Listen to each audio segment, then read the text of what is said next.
Hello, this is a short coaching session around how we can apply the basic coaching model to walkthroughs. My name's Lisa Van.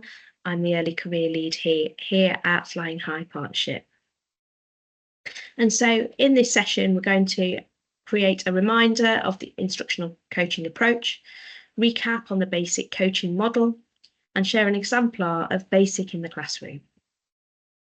So for instructional coaching, we're really thinking about how we can have the most impact, how we can work together through a structured conversation to support our colleagues with improving teaching practice. This can be achieved by regular meetings. It's also achieved by not having judgment in the conversation. It's about what the coachee wants to achieve and come up with different ideas and suggestions to support them with that. With a focused target, whether it's leverage and we're focused on some action that's going to have the most impact on our children.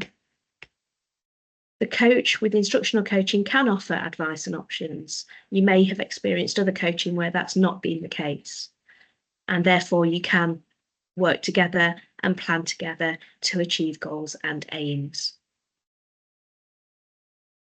We are applying basic as a coaching strategy and model to support our conversations. And this is a strategy led by Andy Buck in his book, The Basic Coaching Method. Now, the basic steps, as a reminder, are 5 steps. The first one is background.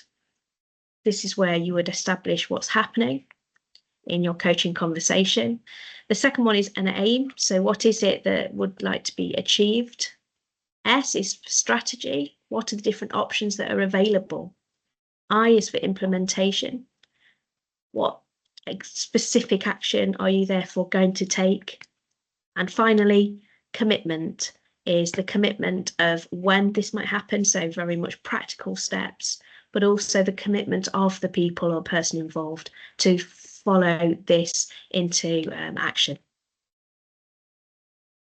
Now, when we look at this in relation to walkthroughs and think about this in relation to Flying High Partnership, here's an example of how that might apply. So firstly, our conversation would start with background. And the questions might be, what's happening in your classroom? Can you describe your class or classes? Then, as we move into A, we're moving into aims. So we're then going to explore what area of practice someone is looking to develop that's going to have the greatest impact on the children. And relating this to walkthroughs, we could think about how walkthroughs could help.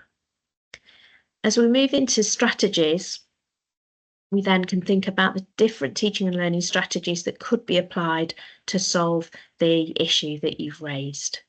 And therefore, you may look to the sections of walkthroughs that could best support those aims. In implementation, we'd think about those ideas that have been discussed and think about which one would work best. So, for example, it may be a particular walkthrough cluster or segment is the most appropriate to apply. And there'd be some agreement as we move into commitment on when this might be applied. Is it in a maths lesson?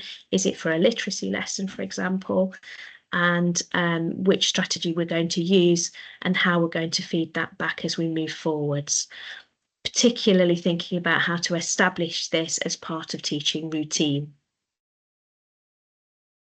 We'd then move back to B and talk around reflections of that action and think about the next steps and where we might go further.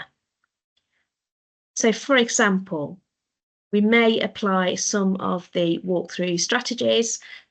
We may think about elements such as, in this example, I've drawn out cold calling, think, pair, share, and check for understanding. If we were particularly looking at questioning and feedback. So, for example, through your background conversation and aims, you may establish that you'd like to develop questioning and feedback to secure deeper learning with all children in the class. To achieve that, You may then look at the different strategies through the walkthroughs. And these are 3 of the examples, not the only ones, but 3 of the examples. And you'll know that within each 3 of these, there are different action steps to take to support the efficacy of these different plans. Through implementation, we may identify one of those and think about how that strategy would work best, or maybe as a starting point, because as we say with instructional coaching, we're looking at short-term implementation of strategies that has the maximum impact for children.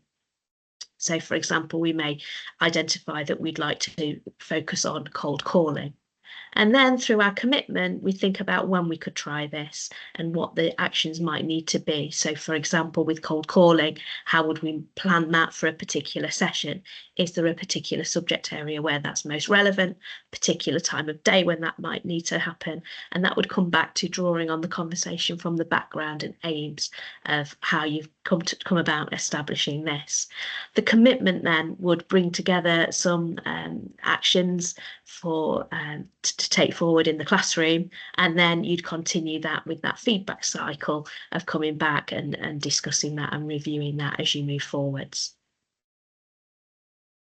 And finally, I just want to highlight the basic model has the steps that I've spoken through, but you'll also find the basic qualities, basic habits, and basic feedbacks. And whilst on this slide, this is very small, you'll have access to all of this information to think about how you would work as a coach to ensure you have those basic qualities, habits, and feedback. Thank you for listening.